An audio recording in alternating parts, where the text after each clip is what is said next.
Right, what is the crack, ladies and gentlemen, boys and girls, women, men, children, everyone outside and in between all that? How are you getting on tonight? Do not adjust your screens. Do not turn it on and off your devices, your laptops, your phones, whatever you're watching this on. Do not put it in rice to make sure all the water is gone out of it, or in the hot press as you would do. Whatever way you go to fix your electronics. You are back watching another episode of Talk League on this fine, lovely YouTube channel. I am joined with, we're going to have to call him a co-host at this stage because he is after filling in. It's beautiful. Like, my absolute friend of me. I hate being friends with an Arsenal fan, but he's just such a lovely lad. Joined back again with William Bryant, choking up lungs there. William, what is the crack, man? Nothing much. All good. All getting ready. Me flying away to Salou tomorrow. So the next time you see me, I will be a lot browner. Happy days. I hope you have fun, lad. That's actually immense. I'd love to be heading off holidays now. I actually have mine booked for the end of August. So look, lads, you're gonna have to go a week or two without me. And now also, as you can see, we also have a third member here. We've had Nathan on before. Nathan, what is the crack, man? How are you getting on? Yeah, all good, mate. All good. Looking forward to this. Not looking forward to the football over the weekend, but I'll hopefully will not get an opportunity to watch much of it because I'll be on a fishing lake somewhere, enjoying the sun, just relaxing. So I'm looking forward to that. Not quite the sunny side end of Spain, but we'll take it. It's not quite Salou, but look, you deserve a good break, so you do. Yeah. All things considered, man, it's been hell. It's been hell for you. I won't lie. Can I be a bit smug this week? Can I be a bit smug? That's the real question. Am I allowed to be smug? All things considered. We also have a few comments. Julie was in the chat already. Needing here to tick the box, otherwise it'd be far too happy on the show. Yeah, look, that's like we just said. That's a fair point. Realist guy on here. That's a bit harsh now, Julie. I'm fucking sitting right here, so I am. But yeah, look, everyone that's joining on, everyone's going to be watching after the live. We have a nice little show for you. You can see by the title of it. We're going to be talking about managers of the year. Emery, Emery, coming up towards the end of the season. Obviously, he's been picked for or nominated, as we'll say. We're also going to be talking about City's charges. Obviously, it's going to be a tight one. We'll be talking about tight race. Obviously, there's 3 matches left. I think some teams are doubled up. Trevor, look, I wasn't smug the last few weeks. All right, I have to come back into normality at some stage. But yeah, no. Continuing on with a few of the topics. We're going to be talking about old Premier League, the old Barclays Premier League, and old teams coming up. As you can see, Ipswich are after doing a nice little promotion there again. And then to finally top it off, we're going to be talking about team of the season. Now, that's going to be a juicy one, considering we're not picking players from the top 6. So, like, your Liverpools, your Arsenals, your Chelseas, you know the crack. The way with they're playing, you definitely shouldn't say top 6. It's definitely more like the big 6. That's a fair point. But yeah, no, look, and further on as we go into the podcast, we will be also joined by Reese Russell. He's running a bit late, unfortunately, but I'll give him a massive introduction when he comes in as well. And we were supposed to have a special guest on tonight, but unfortunately, due to unforeseen circumstances, he's not able to make it, which is a right shame. We might get him back on again, but look, it is what it is. Everything happens for a reason. Things come up. But yeah, look, we'll get into it anyway. So coming in towards the end of the season, we have our managers of the season, the nominees, if I can speak English. I'm getting worse and worse every week. But Emery is the main man we're going to be talking about this evening. Now we can talk about the others as well, but Emery is kind of the Who was the final nominees in the end? I haven't seen that today yet. So there was Emery, there was Pep, Klopp was in it, Arteta. I can't remember who else. I don't think anyone else mentioned. Areola didn't he? Areola. Yeah. But yeah, look, the main man we're going to be talking about is Emery. Like I said, we can touch on the others, but we'll have to see what the crack is. But yeah, no, look, in fairness, The man is having an absolute immense season. That to throw me off. He's had an immense season with Villa. Look, we'll be talking about their score as we go out through this evening as well. They're playing Olympiacos. But yeah, look, Nathan, I'll come to you first if you don't mind. Emery, Villa, absolutely immense. He's done wonders at the club. I don't know what more you can say. It's a well-deserved nomination. Would you agree with that? Oh yeah, 100%. Yeah, it's easily one of the miracles of the season. With where Villa were when he came in to where they are now, it's nothing short of impressive and a miracle, really. But you know, what did we expect? He's a serial winner in Europe, and the fact that they're going to get pretty much nailed on Champions League football is pretty impressive. And yeah, you can't really argue with his style of play. They play good quality football. They're always interesting to see and watch. I mean, they lost at the weekend, though, didn't they? 1-0 against Brighton. But Brighton, yeah. you know, they're probably still having a bit of a hangover on losing to Olympiacos last week, and now at the moment still 1-0 down tonight. So, but you can't really say that they haven't given it everything, and to get to where they've got with such a incredible manager. Because obviously, you know, when we saw him coming at Arsenal, it was following, you know, probably one of the best managers in Premier League history. So it was always going to be a difficult step, and Scandalous. Trevor, you're a menace to society, man. Absolute menace. He's on one tonight. Yeah, so you can't really argue with the nomination. And for me, the fact that Klopp's been even entertained, that's just an honourable mention, isn't it? Really, it's just. Do you think? Oh, come on.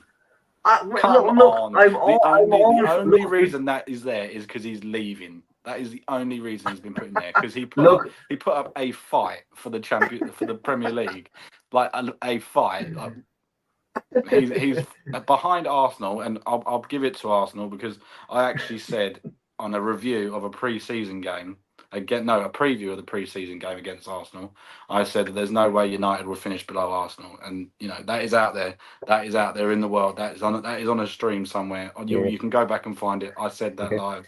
And when it was on this channel, I was the only one on that podcast that said Arsenal would finish out of United. Yeah. Look at us now. Yeah, there you go. He's back being smug, lads. He's back being smug. What can we do? Chat. Someone humble him in the chat quick. I clearly talking shit, but you know, but there is a case for Arteta. Arteta definitely. Guardiola again. That's it. But the problem is with this award is it always goes to the manager that wins it, and that's the unfortunate part. Is that Emery for me should get it for what he's managed to achieve. But it's going to go down to whoever wins it. But yeah, definitely he deserves the nomination. That's for sure. Yeah, look, I think he took the words right out of my mouth. I was just about to say that whoever wins it has a kind of an unfair advantage. Now, naturally enough, you think he managed a team that won the league, he should win it. Naturally enough, but all things considered, Emery has done absolutely immense. Like you said, where Villa were when he came in. It is the era of the Spanish managers. We can see evidently the likes with Pep and Arteta at the moment as well. Emery is just after doing wonders for him. He's had to pull him out of the slumps. There also, you do have to give credit to the players as well, like the likes of Watkins and that. It's just insane. And I said, everyone laughed at me about Watkins. I said Watkins should be snatched. I said it 2 seasons ago. Watkins is the man. Watch this space. I said it, but I was laughed out. But look, it is what it is. But the man leading the charge, Emery, is just is something else. And I think, like you said, he does deserve more credit and more praise than he's getting. All things considered, even if City do win the league or Arsenal do win the league, we had dudes in the chat. I love it. I love seeing it. Big old smash. Yes.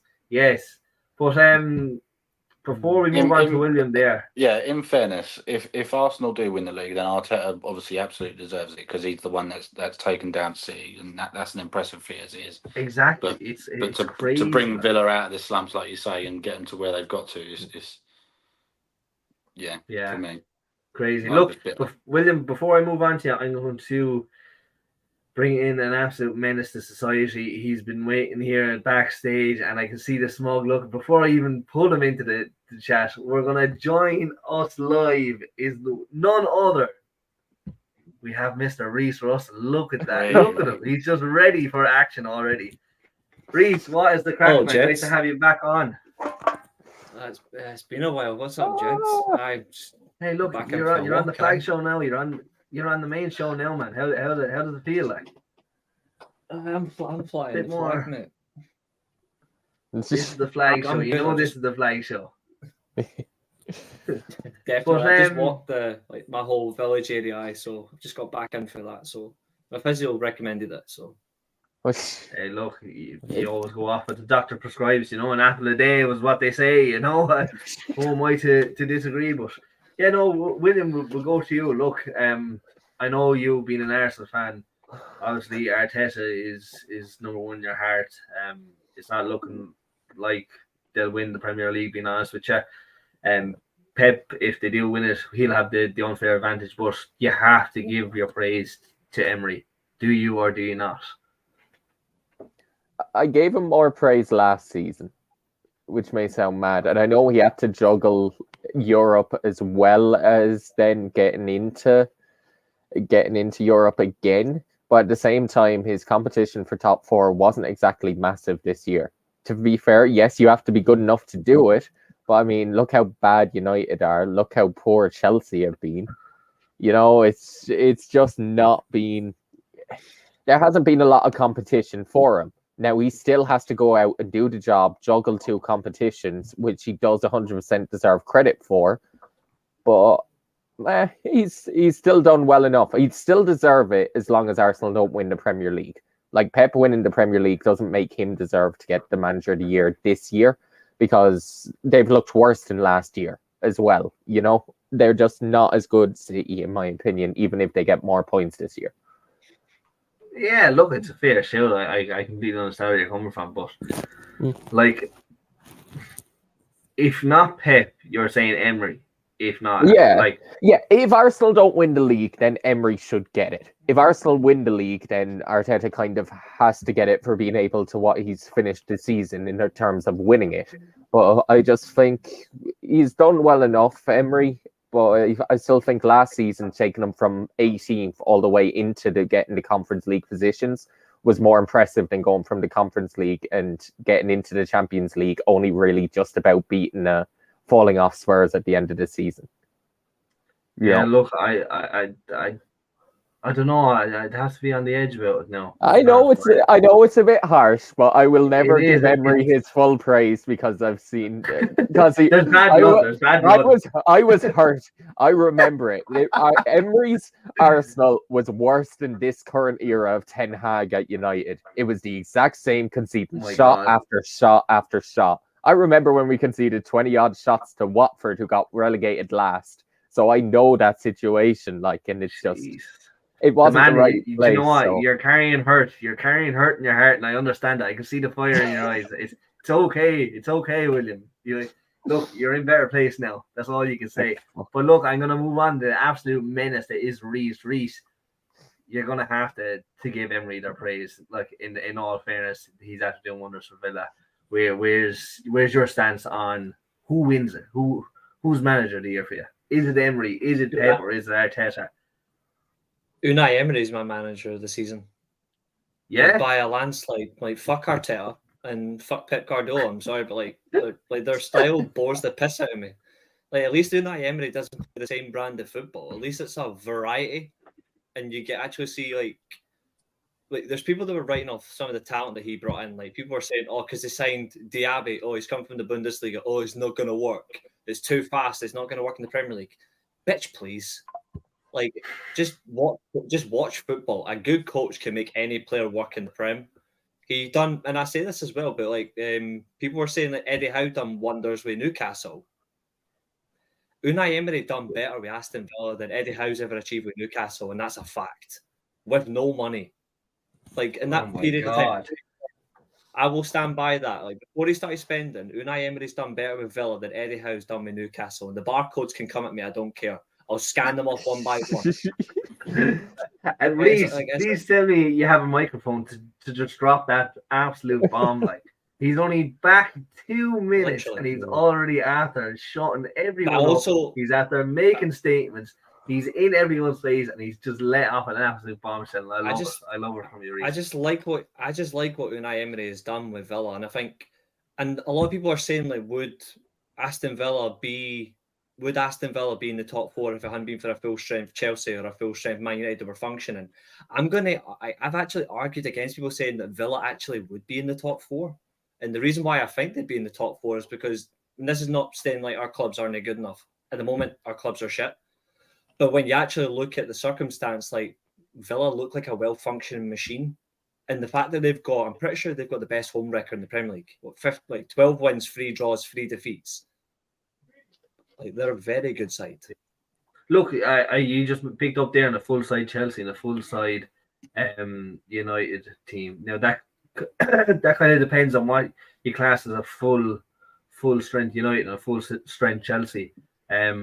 If you want to pick a United's best year after Fergie to go up against this Villa team. 16-17. 16-17. Who comes out on top? Well, because we have Mourinho that won 3 trophies. That would be Mourinho. Yeah. He's special. So we'll say that knocks Villa down a place. place. So you have Arsenal, Liverpool and City as they are now. You have the 16-17 United. That knocks them down.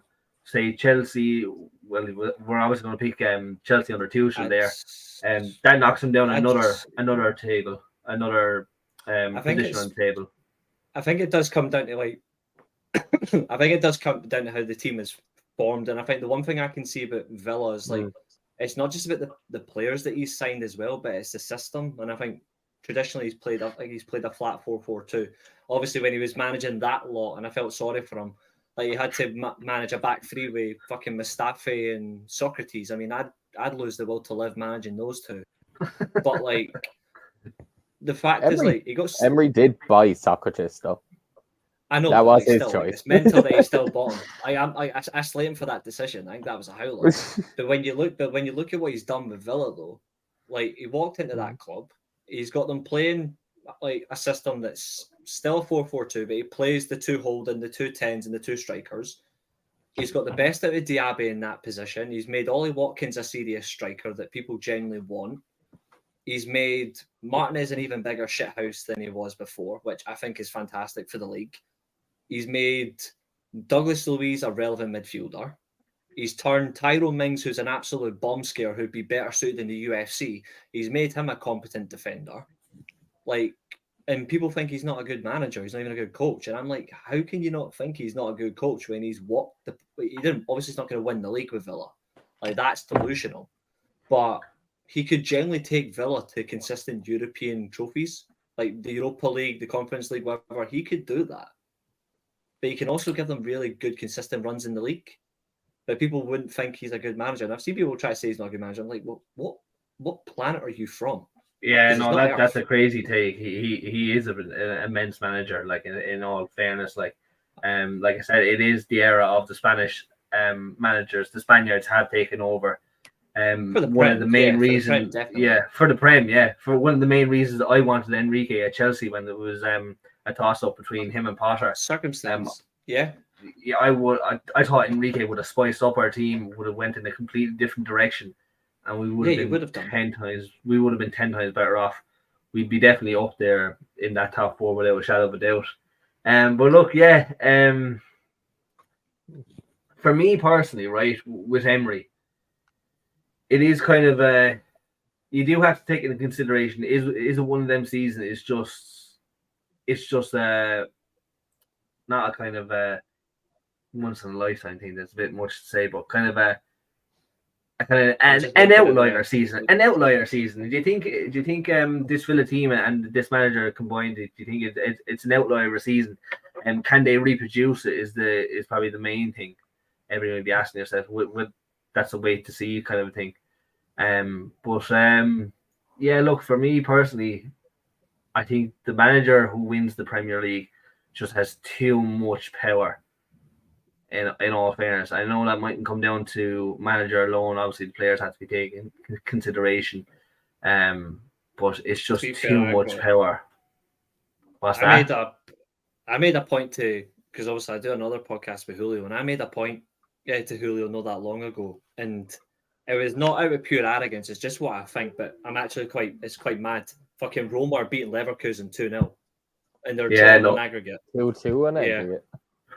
It's 2-2. Yeah, like they had the penalty to equalise it. Fair play to Madness. Roma.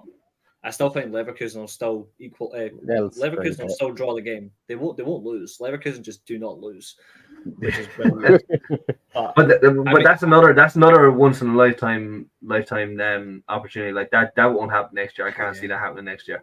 You know what I mean? That's another Leicester story. So it is for me. It is a madness. I made a point to Julio about 3 or 4 weeks ago, and basically what I said is like it's the same with player of the year, it's the same with manager of the year. It's about, but I came out and said out the blue, because people were moaning about who gets what for ticket value, for TV revenue, for what if they win competitions, whatever. And I came out and said, like, I don't care who you are, whoever wins the league, whoever wins the Champions League, whatever, they should just get all the TV money. They should, like, I don't care if it monopolizes the league. You don't get anything for coming second. You get nothing for coming third or fourth. If you win the league, you should get all the money. So whoever wins the Premier League, theoretically, as much as I would give it to Unai Emery, whoever wins the Premier League, their manager should be manager of the year. Whoever their top performer is for their club should be player of the year. And it should be the same for the young player of the season. Yeah, that's a fair show. Nathan, sorry, go on actually, Reece. Go on if you're... I was not to dismiss like any other team in the league that are generally good, but it's like, for example, like I think Saka's had an absolute shit season, but like when you look at the likes of Odegaard or Declan Rice, I think Rodri's been absolutely amazing for Man City. If Man City won, I don't know how he's not been nominated, but if Man City won the league, he'd be my player of the season. Same with, like, unfortunately, Baldy would be my manager of the season if he won the league. But when you look at it in general, like, it should be the best performing player of the club who wins the league, and that's the circumstance. Like, that's why I would do. And if Arsenal won the league, I'd give all the fucking TV money to Arsenal because they've won the league. Yeah, look, it's a fair show. It is a fair show. But touching on just what you said there, I'll move to Nathan. Do you think everyone was so hyped about Emery and Villa because it was just so unexpected for him to do this good? Do you think that's why it's more entertaining to watch?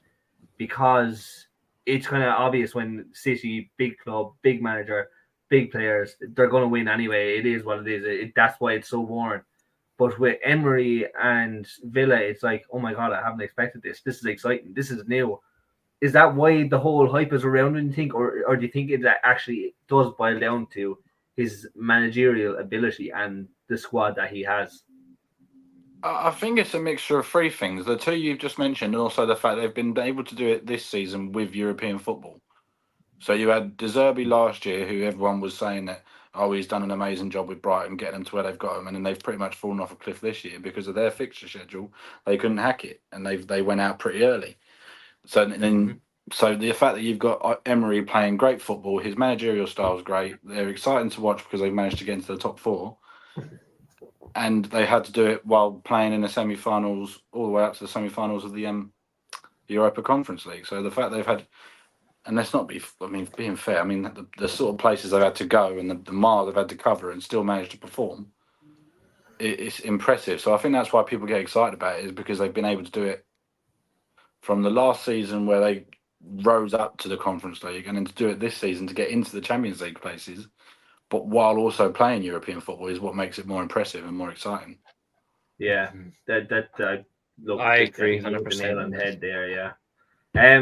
Just before we move on to City and all that, Trevor just said Emery has done it in a different league. In fairness, it's his managerial ability, 100%. Look, you can't dismiss it. It's a fair shout. Like, Dubes then putting in the comments, Rodri not being nominated is a disgrace. I mean, I don't know how he's not been nominated. I actually haven't got a clue. Like, it is a bit madness, really, but you do have to consider the rest of the talent that is there, which is he's not just the Premier League. He's not just the Premier League's best player. Like, he's the best. He's the best. That's all I'm gonna do. That's all I'm gonna do. Like, Sorry, when Reece, I, go when I, on. when I look at Rodri, I'm not looking at the best player in the Premier League. I'm genuinely looking at the best player in the world. Like Rodri is genuinely the best player in the world right now. Rodri is genuinely the best player in the world right now. It So I would makes them say tick. I mean, Hold I on, see. I'd say we're I 24 yeah. minutes in, lads. We're 24 minutes in, right? And Reece Russell has just dropped another microphone. An absolute another I'll bombshell. go further. I'll say, and I still stand by it. Jude Bellingham's the second best player in the world right now as well. Oh my God, what am I hearing here?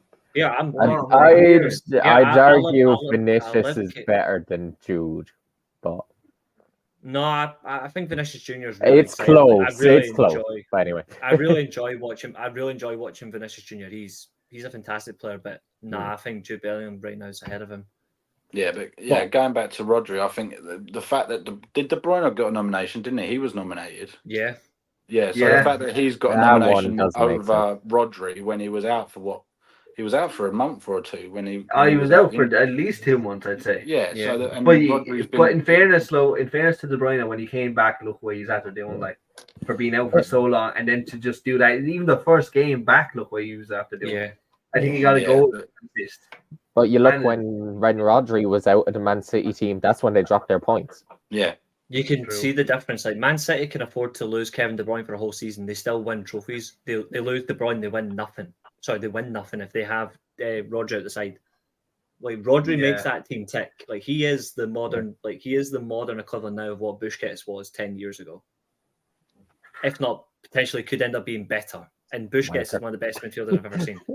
So how we got started on this topic was Deuce put in Rodri not being nominated as a disgrace, and then Reece just absolutely dropped the bomb, and Deuce then puts in best. He kind of corrects you there and says best midfielder in the world, not the best player.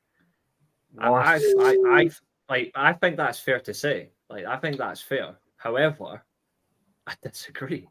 Like Deuce, you're gonna have to let us know who you think the best player in the world is right now. You're gonna have to elaborate on that.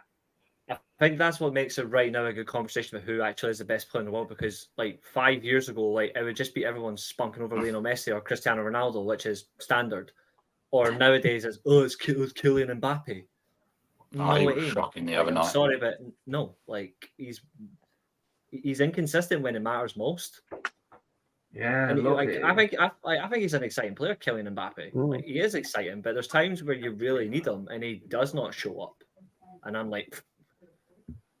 Yeah, look, it is a fair shout, but do we keep talking about, like, the topic I had in mind was City and their 115 charges, like, in the chairman is after announcing that that their case hearing is coming up soon enough.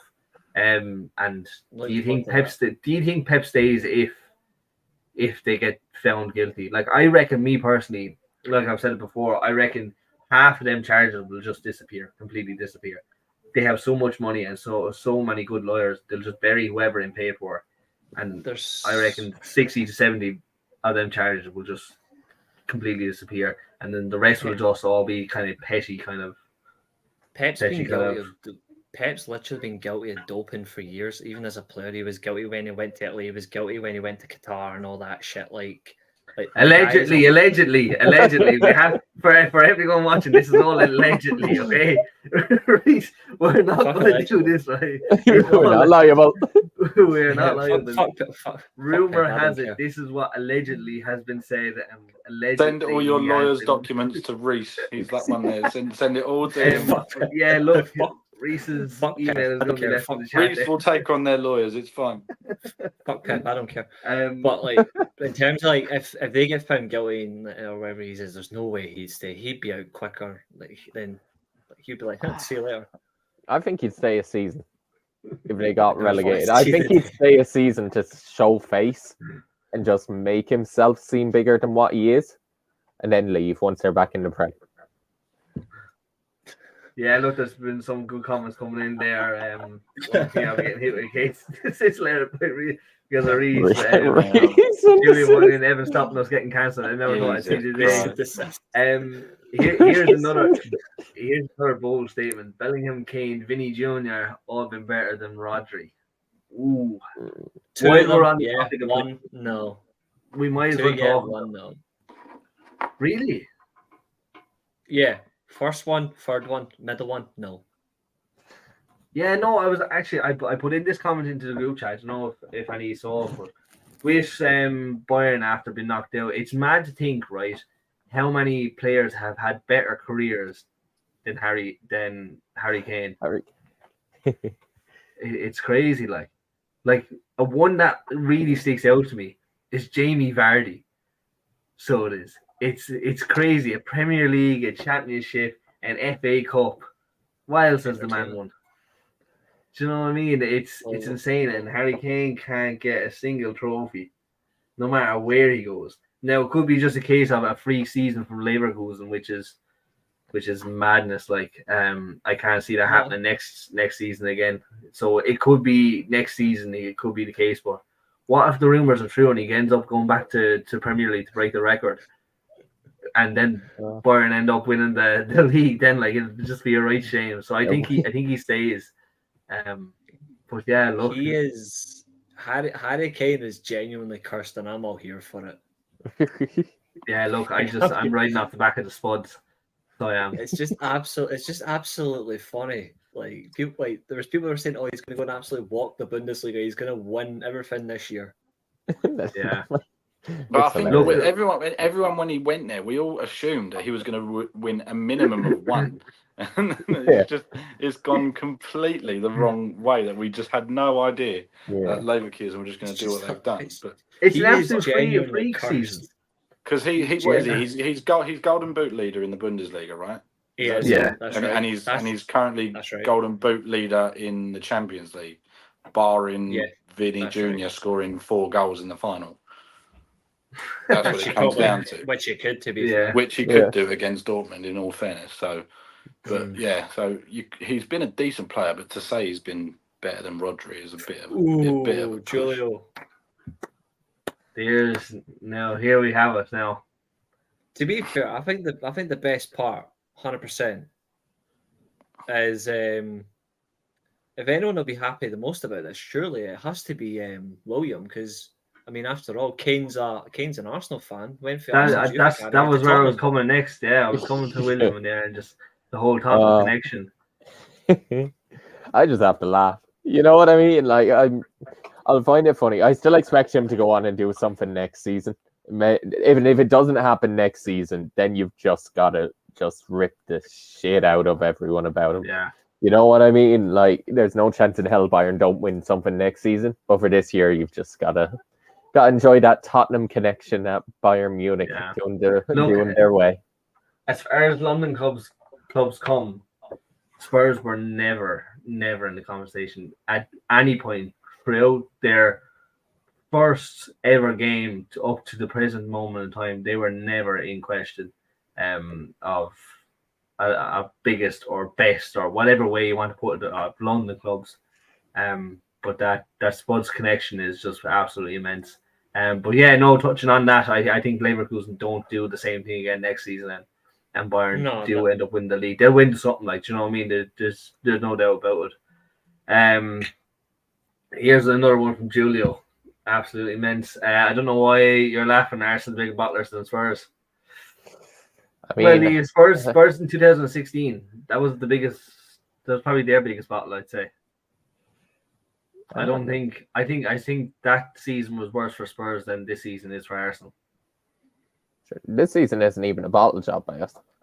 Yeah, it is madness. But look, we're kind of half time there now. We might as well do an update on the scores while we're here. I always like doing a kind of. It's still 2-0. It's still 2-0 Roma. 2-0 Roma. There's a VAR check in the Villa game for a goal for Olympiacos offside. Oh fuck! And as it stands right now, Atalanta are they're in the Europa League final. They're winning 2-0. 2-0 against Marseille. That is a nice one. Here's a good one. Evan, Conte, Mourinho, or Tuchel. Looking in terms of managers and what's plausible at the moment, I'm on the Conte bus. I want Conte. Reese, I don't know if you saw our live there last week, but I got wind of Conte coming back to Oh, Chelsea, God. that he's offered himself to Chelsea, and I'm all for it. Like, I'm here for it. Do we- I was on do the we- Tuchel train, but I'm here Is he for asking- Conte. Is he asking specifically which one you'd take back, or which one actually managed your club when they were successful was their best? Because we all know the answer to that, surely. Mourinho. Well, yeah, Yeah. but that's obvious, Mourinho. But I think he reckons in terms of who do we get in next, with Caramel Frappuccino coming in, or going out, I'd say. But yeah, no, I was all for the Tuchel train, and with the heavy links to United, and kind of saying that he wants United, but also there's rumors saying that he's unfinished business with Chelsea. Mourinho was very unlikely to come back to us. And then there's rumors circulating about Conte offering himself to Chelsea, which has my heart at the moment now. Very quickly, Olympiacos was the goal, so it's 2-0 to Olympiacos. Oh, Villa are pretty much out now. well, that's Emery out the drain anyway. And that's in the 80th minute, so they've got 10 minutes to score 5 goals, pretty much. Yeah, no, it's definitely not. No, they happening. don't. They only need to. They only need to score 4. 4 extra time. Four Yeah. to go to Leverkusen Yeah, Julian just had to put it in there now. get Oh. Mancini. Yeah, And it was an own goal. Mancini. God. He's been good this season as well, Mancini. So that's a shocker. Big time. Yeah, look, so we're at the I would say- half time. We go on, Reese. I was going to say, in terms of the question though, Conte, Mourinho, or Tuchel, in terms of if Chelsea were to get one of them next season, I actually think you may be better going for Mourinho. I actually think you'd be better going for Mourinho than Conte or Tuchel. Now, I'm not sitting there. I like all 3 managers in different ways, but I think the reason why I think you should go for Mourinho is the fact that right now Chelsea are not what you used to be in that respect. You're still a big club, but you're not that club that's going to go and immediately challenge for the league again. Not for a while. For that reason, I think that's down to the players that we have. I think that's the reason. It's personality of the players. Definitely. But when I look at the squad and how they're actually best suited, I actually think it would be a little bit easier just to go into Mourinho, because at least Mourinho will get the defensive shape would be a whole lot better. And I think Conte's a very good defensive manager. He does like to get teams to attack a lot, and people think he's a defensive manager. Like, Conte's got one of the highest attacking scoring seasons for not just like an English Premier League club, but an Italian club. Like, his Roma team outscored Zidane's team that won the League Champions League by 50 goals. They outscored them by 50. But in terms of the actual, when I'm looking at your squad right now and the actual talent you've got, Mourinho done that in a way with Roma, with not the lesser players, but like similar players in a system that just worked for them. You're more likely to do that, but it's just, the fact is you'll have a base, and then if Mourinho goes after 2 years, then you can slot someone in and it'll work. I think if you go straight for Tuchel, you might win a cup, but over the season, I'm not sure. Conte, you're going to only be in one competition, because that's what Conte specialises in. And right now, even under Conte, you ain't challenging for a league. I think he would want that within 2 years. And I look at your squad and the investment, it would waste his time. I think you'd have to rule Conte out straight away. No, I'd have to disagree. No, I'd have to completely disagree. Everything you just said, Reese, I'd have to completely disagree with. The literal opposite of what you said. You can disagree. That's cool. I mean, you're a Chelsea fan. I'm just giving my unbiased opinion. But I think let me just go and get my bonbons here. No, look, I should have bought some. I think with the team we have, right, the players we have, and the players that we have to sell, considering FFP, you also have to take into consideration the egos of the players. Now, Mourinho is a respected manager, but I think what Conte brings is the absolute threat of, I'm going to rip your throat out if you don't fucking do what I say. And I think that's what this team needs, is that real hard, in your face aggression. Mourinho won't do it. Mourinho's kind of like the Godfather, sits back in the chair and personifies terror that way. Whereas Conte would get up in your grill. If you're not doing it, you're going to get fucked out of it. And I wouldn't mind literally get fucked out of it. I wouldn't mind that. I quite like that approach. and like this is the circumstance of it. But I think when you look at your squad, and I think obviously there'd be a reshuffling. Victor Moses is no longer a football player, so you would be ruled out of your best right wing back. When you look at the actual way you play under Conte and the demand that he has on your players, name 5 players in your squad that would actually cope, because I can only probably name 2. And that's not disrespect to your team. That's the fact that Conte would rip this lot to shreds, and Cole Palmer would probably run into Conor Gallagher's arms to say, "Can you please save me?" Yeah, look, if we were bringing in Conte, I see what you're on about. If we were bringing in Conte, it would have to be a case of we'd have to more or less gut the team, and well, you'd have to, yeah, and then build up from there. Obviously, keep the 1 or 2 players there, well, 3 or 4 players, and build up from that. But Nathan, I'll come to you. What's your kind of take? Mourinho, Conte, Tuchel. We'll say just for this Chelsea team at the moment, or as a manager as a whole, like. It's such a difficult situation because you've got so many players you need to offload to balance the books. So whoever's coming in has still got this sort of, I mean, the word project gets thrown around and rebuild gets thrown around so much nowadays. But it seems that United and Chelsea are the 2 teams that are just stuck in this Buzzwords. rebuild project. Yeah, these seems to be the 2 teams in the league that are just stuck in this process. So it doesn't really matter which of those managers you're bringing in. Mourinho could probably scrape through the league and get you results, but whether he wins you anything, and Tuchel is probably doesn't feel to himself worthy enough to go back at this point. He's probably still looking for a job where he can get his own way and do what he wants to do. And Conte, that would just be like suicide. I mean, he's such a what's the word? He just wants to be sacked and get paid out again, in my opinion. He does everything he can to do well for the first few months and then get sacked and then get a nice big payout, you know. So if it's basically a shit decision either way, in my opinion. His mentality. If I'm choosing any of them to get you results and get you up the league, it'll probably be Mourinho. I just don't think his personality suits well.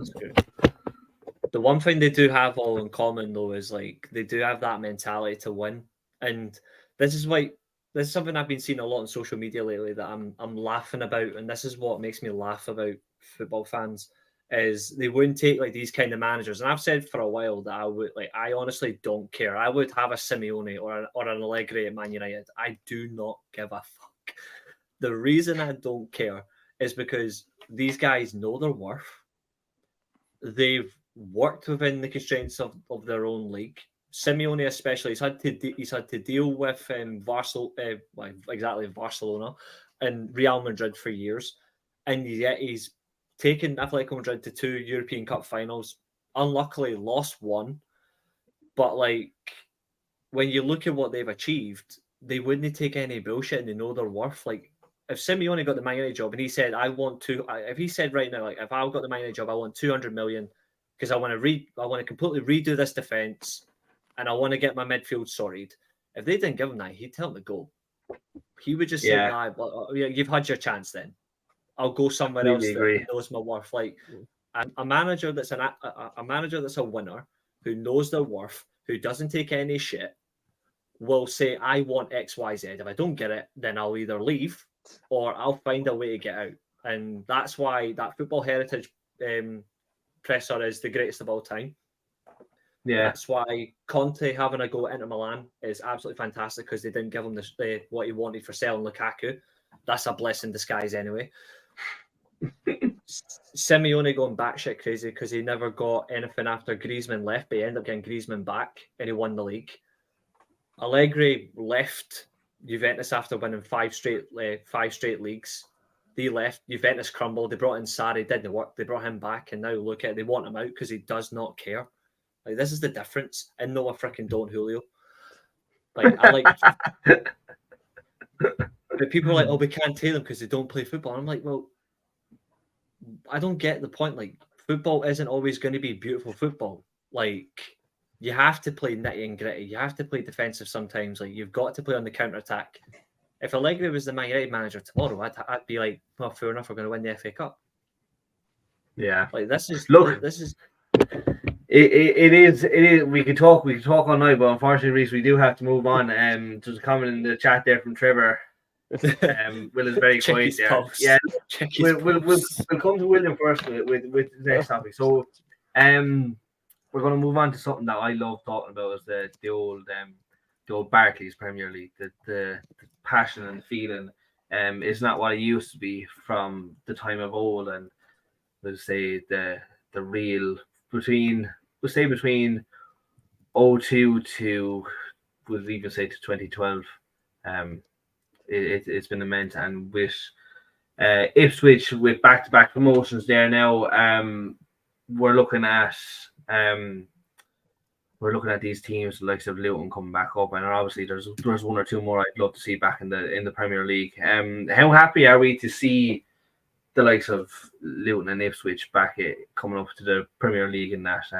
For me personally, I love seeing it. I think it brings back nostalgia, and I'm an absolute simp for nostalgia. William, I'll come to you first. No doubt. I am happy to see Ipswich back up. It's a little bit of a change. It just shows kind of how much of a struggle we're at the moment, in the sense that you're just seeing the same teams go up and down and up and down. It just shows how mucked up the Premier League pyramid basically is. Like, I think we everyone can speak.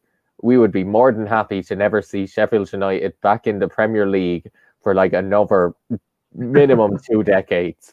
Like, they've just been annoying, and the same with Norwich. Anytime that they're coming back up, like, please don't let them. I would take Leeds getting up ahead of them 20 times. Even if you hate Leeds, you can at least say they've got a bit of Premier League pedigree to them. Whereas Norwich, you just know they're coming back up to get relegated next season as well. Like, it's annoying in a way. I miss the days of where you could see different teams coming back up and actually showing a bit of fight back up there. And look, maybe it's just the reason why we're not as happy this year is because you're going to see all 3 teams go back down for the first time in ages. But look, here's hoping that Ipswich can do something again. Yeah, look, Nathan, I'll come to you next. What do we'll say the old Barclays Premier League what's your first thing that comes to mind when you hear Barclays Premier League? It's that word, isn't it? It's nostalgia. It's what we all look forward to on a Saturday. It's the old style soccer Saturdays. It's the old style, the old Soccer AM. Yeah, Soccer AM, all that, when it was good. Great age! Great age! Oh, Yeah, it's all that crap in it that you watch on Saturday. Reese, it was your birthday not long ago. How old were you? How old were you, Reese? 27. Great age! Great age! Well, sorry, Nathan, it had to be done. No, that's it. No, it's stuff like that. You look forward to that shit on a Saturday. But yeah, teams like Ipswich coming back up it's just great advert for the league, and the myth of the Championship. Obviously, it is a difficult league to get in and out of, and then the fact that Ipswich have been able to do it on such a tight budget, and the way that football Kieran McKenna's playing, I've watched quite a few of their games this season, and it has been impressive. It's just it's definitely brilliant to see him back. That's for sure. Yeah, no, 100%. Look, it is a big switch up and a big turn up for the Premier League. It is nice to see different teams get their chance, and as like William said, it's not the same teams going up and down and up and down. It's a bit of spice to it.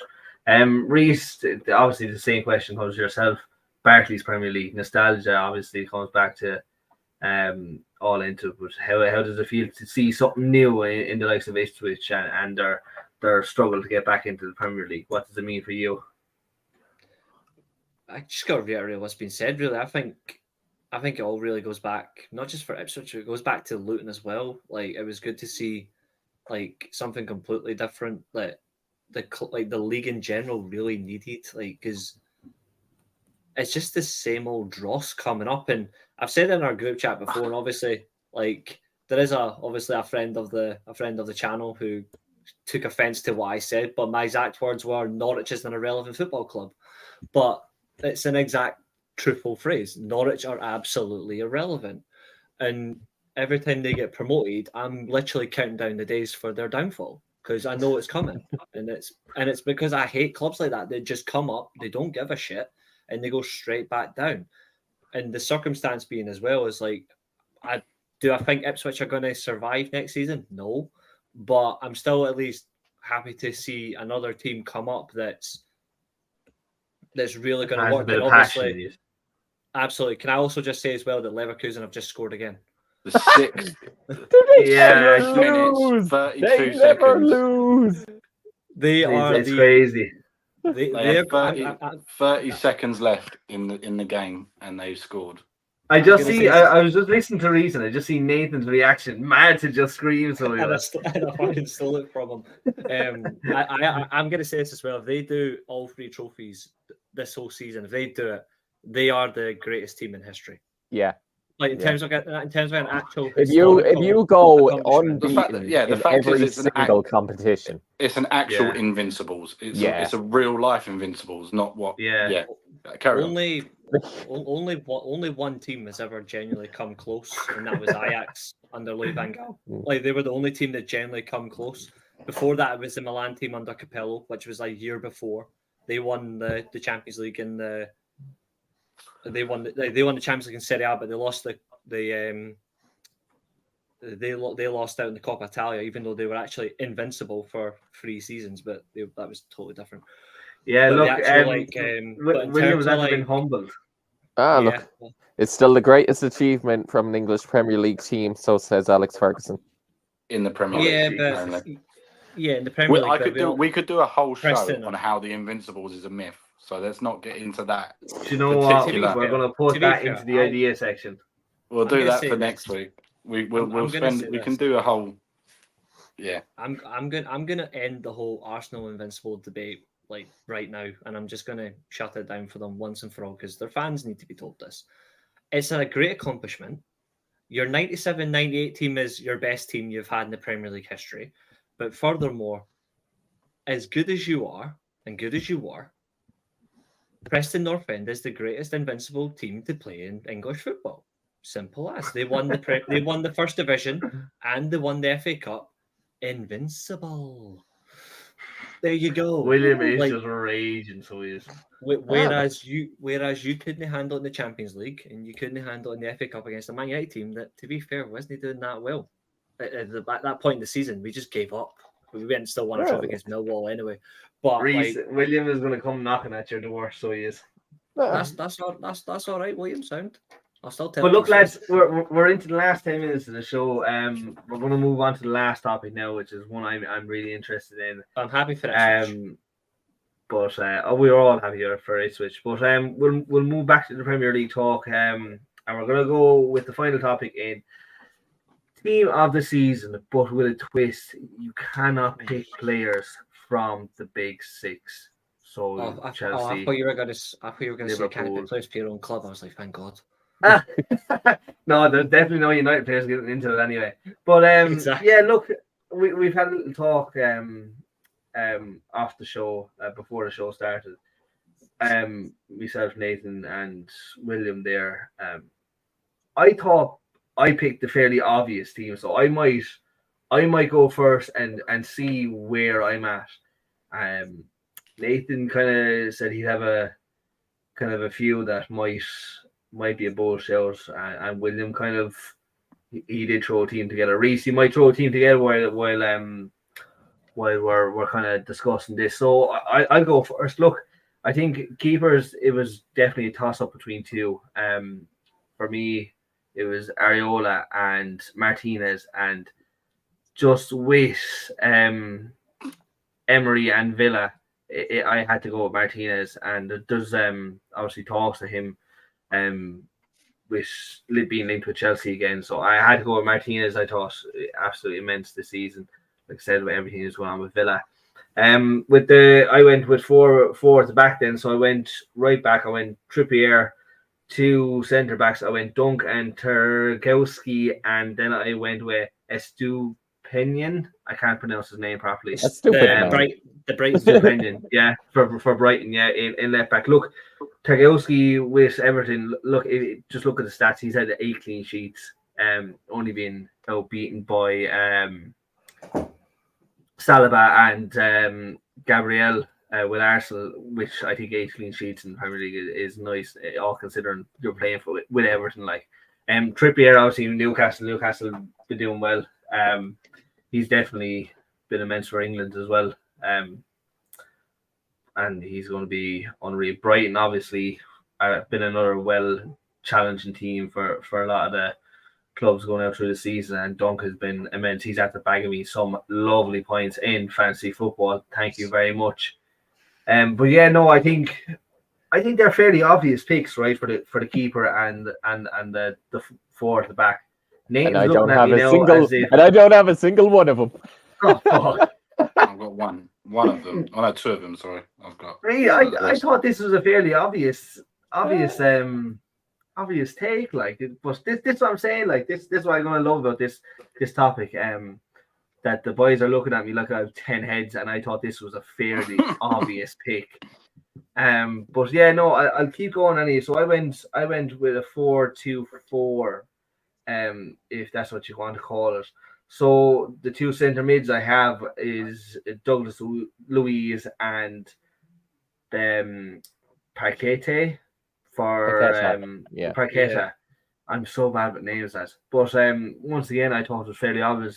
Paqueta is being linked to City now as well, so there's 100 million going into the pockets, like, without a shadow of a doubt.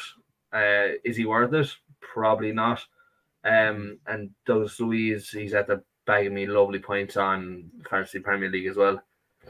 So that's kind of, I will have to say these are kind of the main reasons why I picked these as well. It's just Fantasy Premier League, but I like that. If the points match, like, they must be doing something right, and obviously it's outside the big 6. What will I go with next? I'll go with so actually the honorable mentions I had were Areola. The second one was Eze for Crystal Palace. He's been immense as well, in fairness, and there's a lot of ties with him now with a lot of big clubs, which is fair. Like, he's been serious. But while I'm on talks about Crystal Palace, my right wing that I have in is Mikel Olise. Been serious for Crystal Palace, banging a nice few goals for Crystal Palace, and unfortunately, actually, do you know what? Now we're on Crystal Palace. Another honourable mention is Anderson. Anderson has been an absolute shout for Crystal Palace, and is very underrated and undertalked for Crystal Palace. But anyway, go on to the left wing. I went with Anthony Gordon for Newcastle. He's been tidy enough, like, for Newcastle. I think there's no argument there. If you're putting on that left wing outside the big 6, it's going to be Anthony Gordon. So far, so I've done goalkeeper, all the defense, the midfields, and the wingers. I thought, like I said, I keep saying it, I thought this was fairly obvious pick. But look, like I said, the boys are kind of silent there now, and Nathan is chewing at the jaw, so he is. But up top, I obviously went with Watkins. Look, he was thereabouts for most goals this season. Unfortunately, Haaland is after pulling that title away big time. And I also went with Jordan Bone then up beside him. So it is a tasty little team if you think about it. And obviously not that obvious of a pick, but Nathan, since you're absolutely eager to get going, I'll move on to your team next. See what we can mix a match and see what's similar. Yeah, so I've basically gone for what I thought was the best in each position. So I've gone goalkeeper, defenders, midfield, and forwards. So I haven't gone with like wingers and like left backs, right backs. I've just gone for like those categories. So I've gone for Pickford in goal. Oh my god! Yeah. What? Oh my god! Because I thought he was pulling. I thought he was pulling it out of the bag in moments to keep them in the relegation fight. And That's apparently very Nathan. yeah.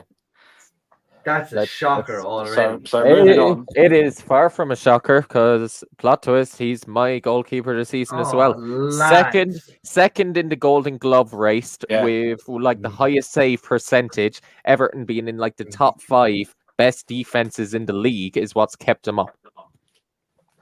And Nottingham Forest points deductions.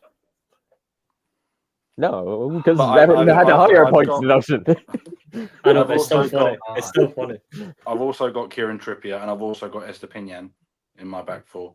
But I've gone Jared Braithwaite and Tyreek Mitchell of Palace. Yeah, fair shout.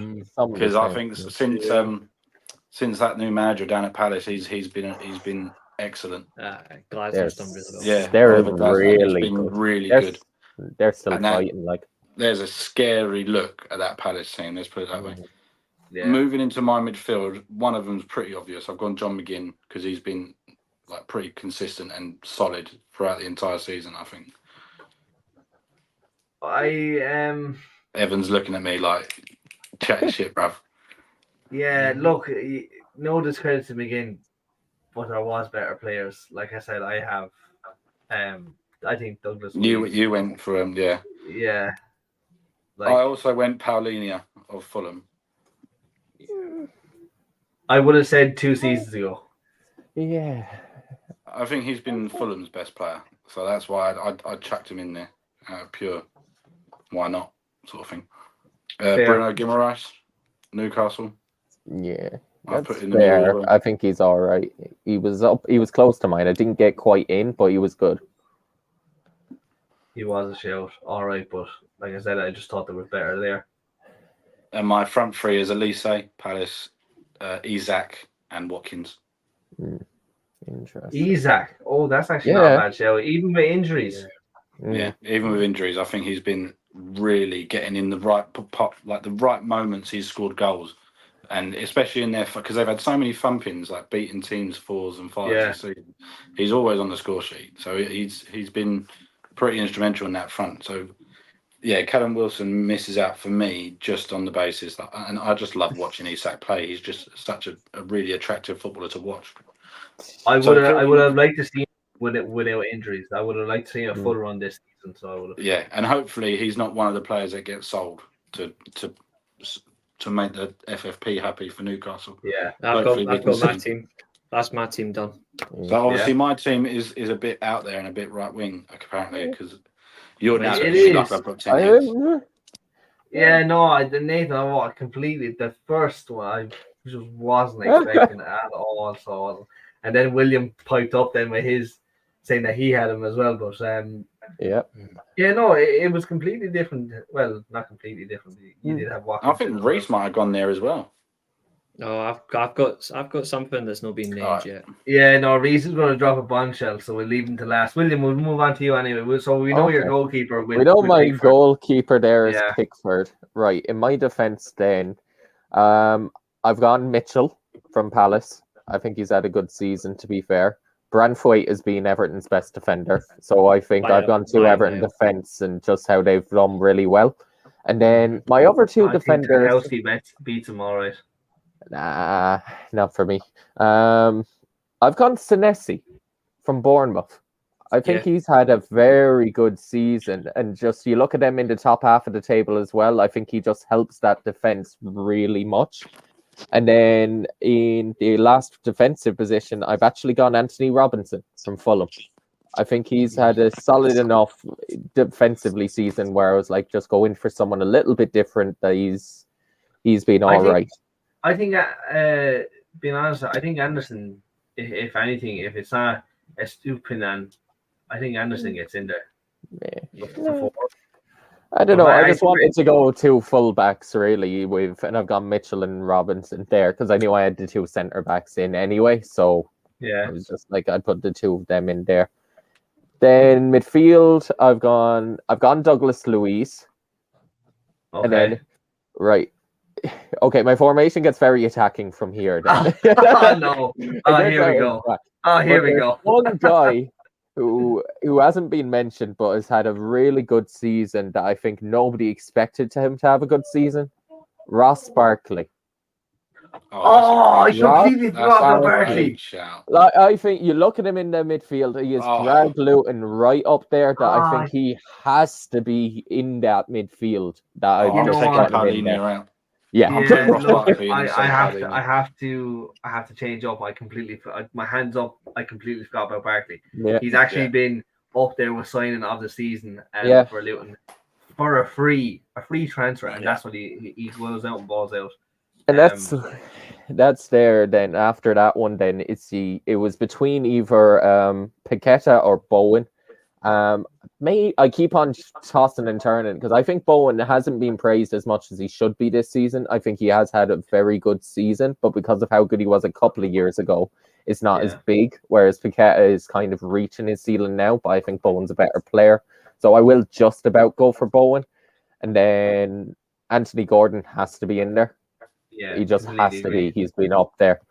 And Bene has been good, but with all the attackers, it's a lot easier to put the attackers in. You know, he has had a good season, but no. And then the other two up top, Watkins and Isak. Yeah, I don't know. Given with Barkley, I'm gonna have to switch up my team. Obviously, I'd Bowen up beside Watkins, in striker position. But who do I take out? Paqueta or Douglas Luiz? That's I've the taken thing. out Paulinho, so that's easy. Yeah. Damon's was easy. Your one is easy. That was all. I'd have to take out Douglas Luiz and put in Barkley.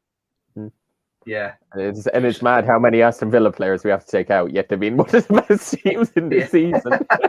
We've just been saying earlier how we think Emery's our manager of the season, and now we're all saying, but the players are shit. Yeah.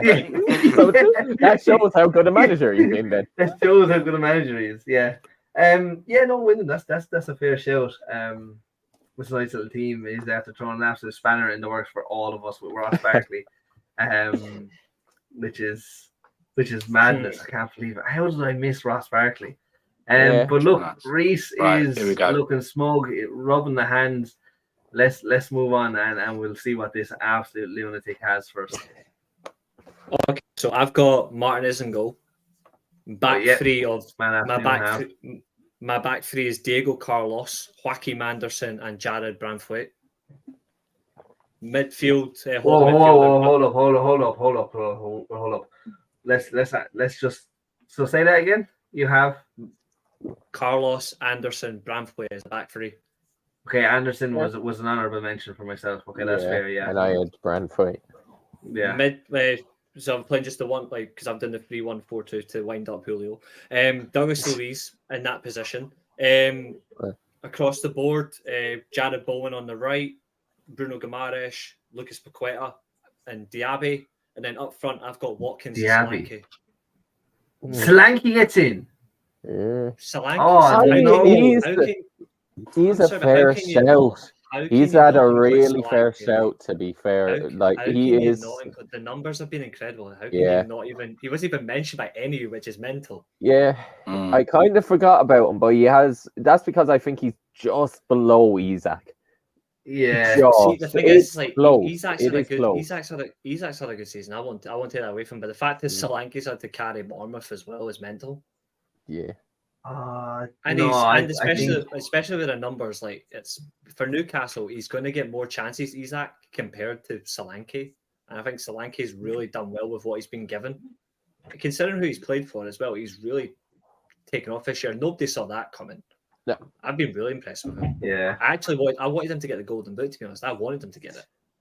I don't know. For me, I just think there's better out there. There is better out there. No, I'm not taking away from him. He's done well, like you said. But I think you're able to change formation around to get better players in there. I think there's an element to it, but I'm also I've only ruled out for my choices. I've only ruled out 2 players from my entire selection. I've only ruled out Eze and Elise. That's it. They're the only I've Elise and Eze was an honorable mention for me. They were the only 2 that I was I don't know, they've been excellent, but I just think there's been other players that have just been just as good. And I was that's where I've really narrowed it down to. But there isn't much else. But Isak's done quality for for Newcastle. I think Gordon's been all right, to be fair, but I just look I've at got what Gordon in myself. I just look at what Solanke's done for Bournemouth, and I think when you look at the fact is they're generally not that good a football team. They're like, and that's no disrespect, they're just not. But Solanke's like, he's done what Defoe did for Sunderland. He was just their main focal point. He's just an excellent goal scorer, and it's mad that he's had this season. He may never have it again. And I was like, for that alone, that's why he gets into it for me. Yeah, I can. I do get it. Yeah. Like when you get it. I understand where you're coming from, and I see your point. But I also think he's been a bit better. I also think as well another reason why Solanke got in for me is he's actually, when you look at the bigger teams in the league, he's actually turned up against them. Like he turned up against City, he bullied Arsenal, he mugged us off, which is standard. yeah, he gave Liverpool at Anfield and at their ground as well. He played really well in both games against Liverpool. Like, did he do that all season? I don't think he did. I generally don't think he did. And again, like, it's choices, but I'm looking all generally each one, like in general, what they've done. Solanke did against the bigger clubs, let alone the clubs around Bournemouth.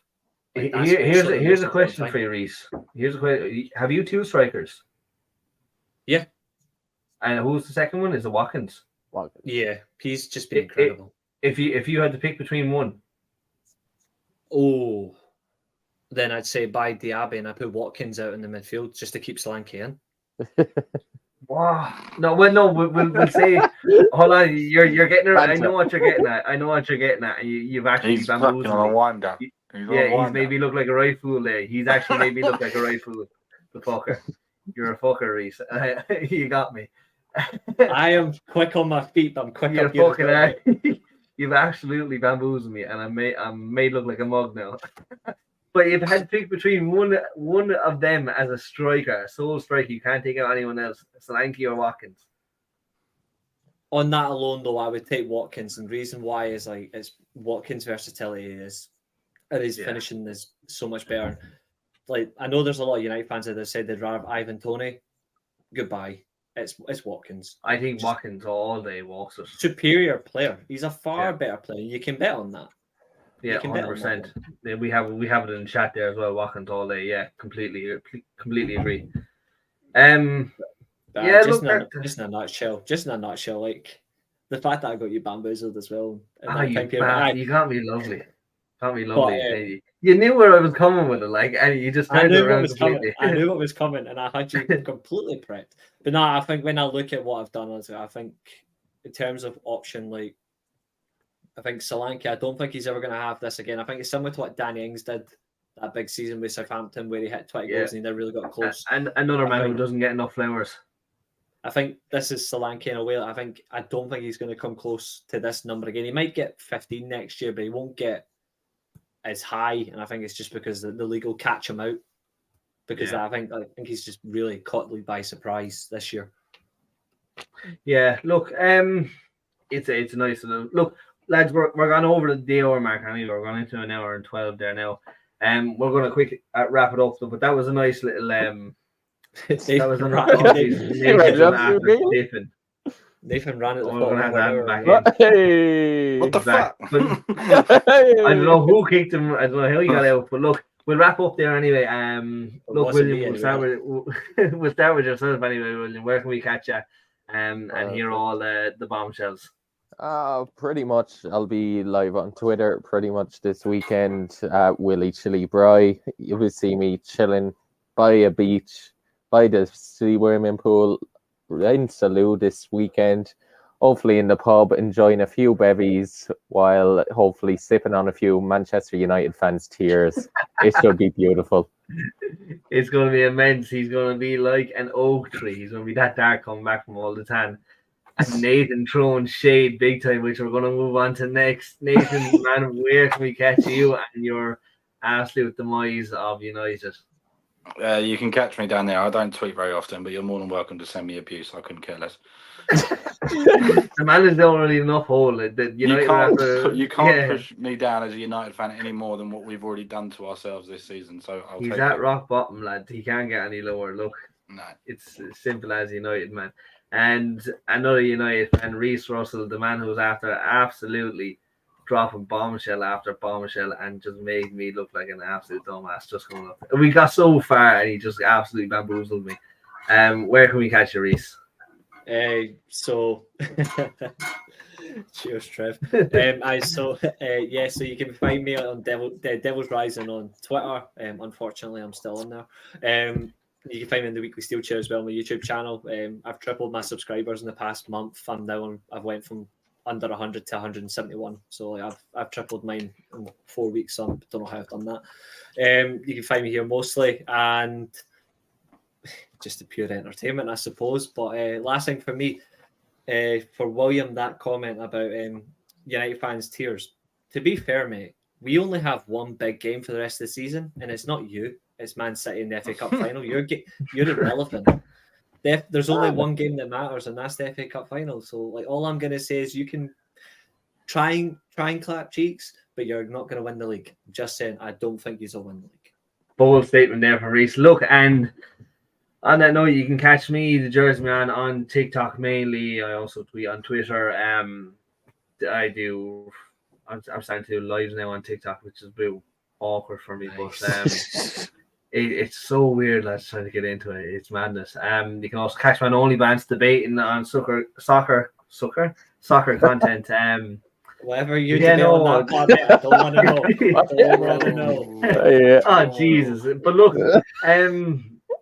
it was lovely to have you all on there, lads, Reece especially, and like we mentioned, it was your birthday, and we did get a lovely message in from your birthday. So hi Reece, it's Astrid Wet here. I hope you're having a lovely day so far, but I have heard from a little birdie that it is your birthday and you're turning 27 years old, so that is amazing. I love an older guy, but I do have to talk to you about some poor decisions you've made about who you support. I'm not going to be mad about Rangers or Leipzig, can't be mad at that, but United, seriously? Like, you could do far better. That is awful. Chelsea are much better. Don't be a glory hunter. But, you know. I also know that you are spending your birthday on my OF, which is great. I mean, I'm here if you want to have some fun together. Definitely message me. I kind of thought you would be out with your mates, but, you know, whatever. But I know that you do go through more women than he does football clubs, and you need to start using protection because there are some crazy things out there that you don't want to be catching. So yeah, if you're going to get any action on your birthday, make sure you're using protection. But yeah, thanks so much for all the love and support. I really hope you have the best birthday ever. Lots of love from Astrid Wet. That was a lovely little message. So it was. That was a lovely message from one of Reece's fans. First of all, I'm not Julio. I don't jump through Twitter going for each one. Go reply. Oh yes, you're next. So I'm definitely not. Thank you very much. Jesus Christ, like, that's painful. Look, Reece, you might have got me, but I'll always get you. And on that bombshell, thanks for watching, everyone. This has been another lovely episode of the Weekly Armchair Talk. Keen, Thank you I very hate much, you. and good night.